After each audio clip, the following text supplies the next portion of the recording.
This is a weird time to make this video because Juventus aren't actually doing that bad right now. To be honest, they're not a bad team and they're having a okay season. In their last 10, they've won 7, drew 1 and lost 2. One of those losses was to Napoli, another contender for the Serie A title, and then they lost to Cagliari the other day. They're doing alright.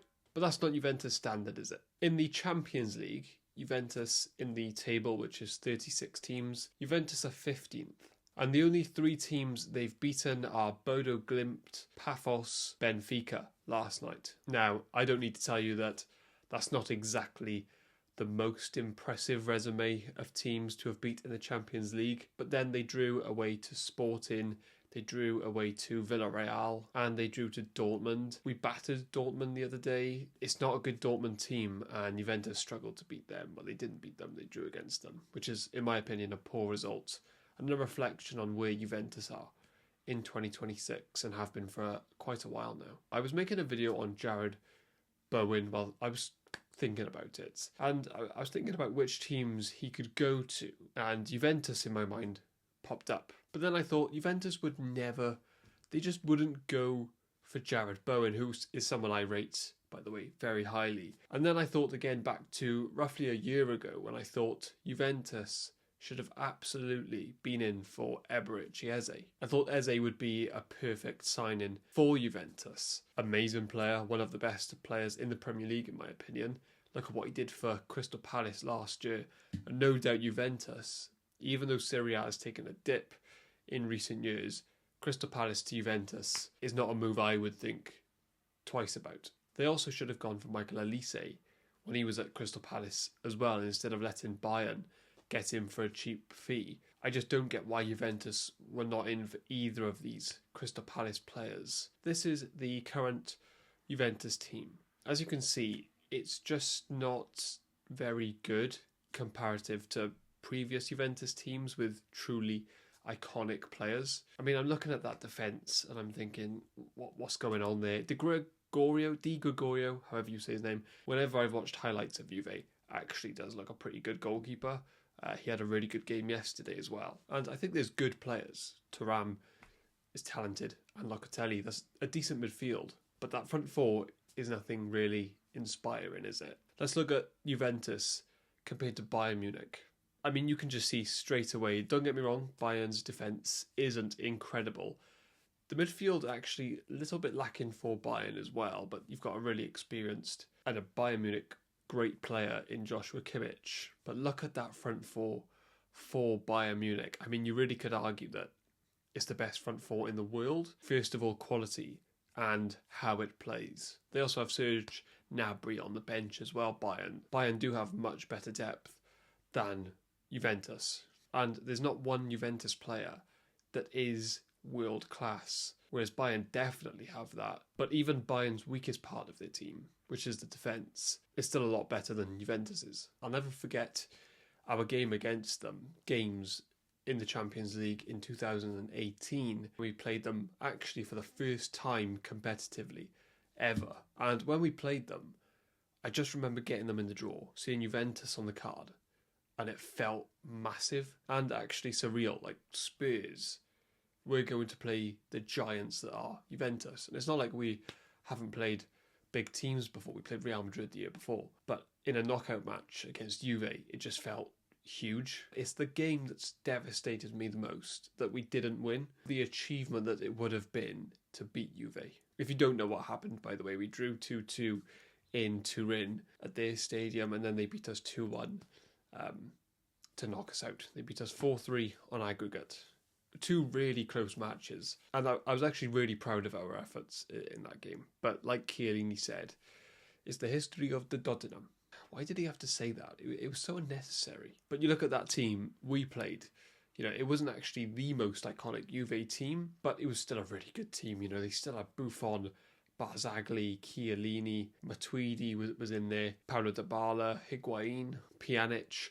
So really good players and some iconic Juve players in there. Just felt massive to play them at that time. But now, do you think Benfica had that same feeling yesterday? When you look at their team, there's no aura, there's no glamour about playing Juve anymore. So if we look at Juve in the 2010s, right, they won 9 Serie A's. And they didn't just win 9 Serie A's. They won 9 in a row. In the Champions League, they were also really competitive.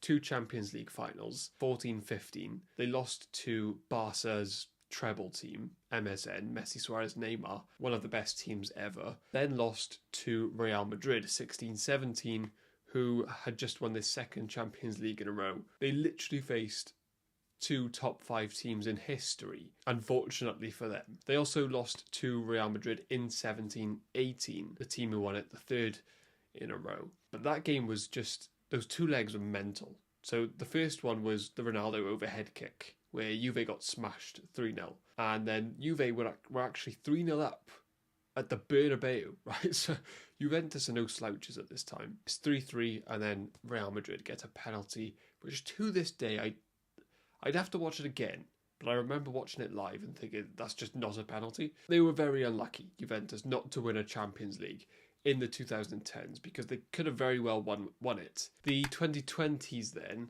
and this is why this video is called What Has Happened to Juventus, just the one Serie A this decade, and that was in 2020. So we're nearly 6 years now since Juventus have won it.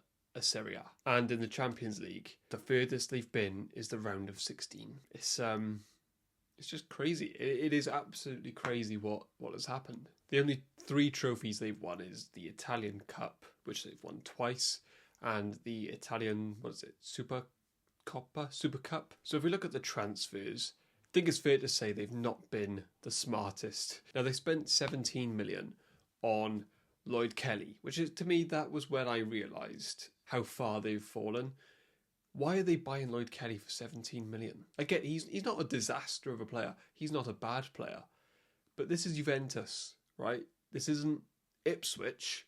It's Juventus. Why do Nottingham Forest have Murillo, yet Juventus have Lloyd Kelly? Why do Nottingham Forest have 2 better centre-backs than Juventus? In the summer, they spent 60 million on Nico Gonzalez. Now, who is that? I actually cannot tell you. He's not in the Juventus squad. I think he's on loan at Atletico Madrid. And also they spent it on Fabio Conceição. I don't know how you say his name. Sorry, Francisco Conceição. Now, from the highlights, he looks a decent player. He looks neat. He looks tidy. Looks like a really good dribbler, right? But 60 mil we're talking about here for those 2 players. The value's not there for me. Now, I didn't actually hate it when looking at Juventus's transfers. I didn't hate when I seen that they did spend 100 million on Coop Miners, Douglas Luiz and Kefren Turam. Now, Turam's a part of the team now, and he's performing well. So I have no problem with that. All the other 2. Douglas Luiz at the time looked a good sign-in for Juventus. And I actually do think with a bit of patience, it could have worked. But they lost patience very quick with Douglas Luiz, who I still think is a really good player. Looks like he's on his way to Chelsea, and I think he'll do well there. And Coop Miners, I just can't comment on him really too much.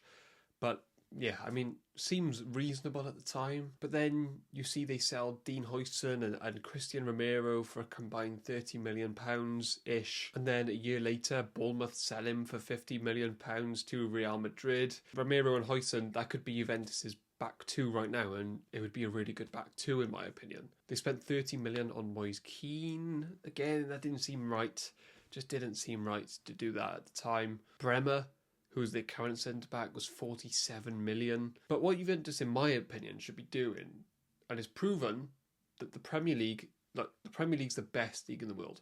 Serie A has fell off a cliff. It's actually really entertaining, Serie A. There's like 5-6 teams who can win the league, but the quality's not there, the money's not there anymore. Go and take players from the Premier League, because there's loads of them. The depth in the Premier League is crazy. And Premier League players in Serie A is just a bit meta. I mean, look at Scott McTominay. He's gone from being not a joke at Man United, but a little bit, McFred, that whole thing. He's an icon in Italy. Jamie Vardy barely got a touch in the Premier League. He's won a Player of the Month in Serie A at like 38 years old. Fikayo Tomori, Tammy Abraham.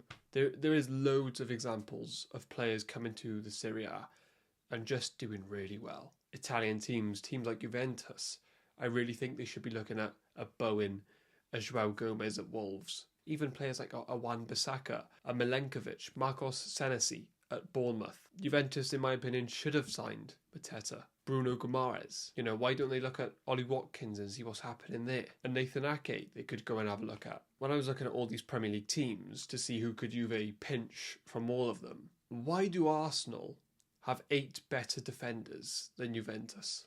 Arsenal don't play Ben White. Ben White would be Juve's best defender. Calafiori is Italian, was clearly flourishing in the Serie A. Why is he not playing for Juventus? You know, when I look at their team now and I just look at the defence and everyone, all through it, there's just a lack of quality that used to have Buffon, Cannavaro, Lilian Thuram, Patrick Vieira, Zlatan Ibrahimovic, David Trezeguet, Paulo Nedved, all in the same team in 2005. Like I said, there's talent in this Juve team. They're not a bad team. But players like Kefren Thuram, Weston McKennie, who is having a really good season. I actually think Lewis Openda has talent, even though he's not really delivered at Juve at all. But Kenan Yildiz is clearly the jewel in the crown. I mean, how lucky have Juve been to spawn this out of nowhere? He's a 6'2" winger that moves as if he's 5'7". His dribbling is just superb. He's so clean and silky on the ball. He's got 7 goals, 4 assists this year, which is what he had last year, all through last year. So he's already matched that 21 games into the season. And he has 5 actions per game.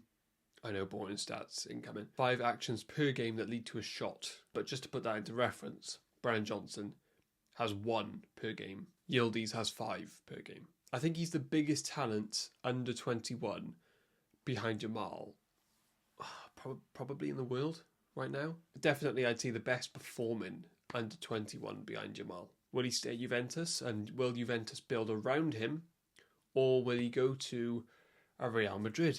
Will he go to a Chelsea? Will he go to an Arsenal, who need a left winger badly? By the way, how good of a signing would that be for Arsenal? Saka, Yildiz, and then someone else up front because Gyökeres is terrible. So Juventus have to plan for that 100%. But I have 2 players that from the Premier League that I would suggest that they go and buy.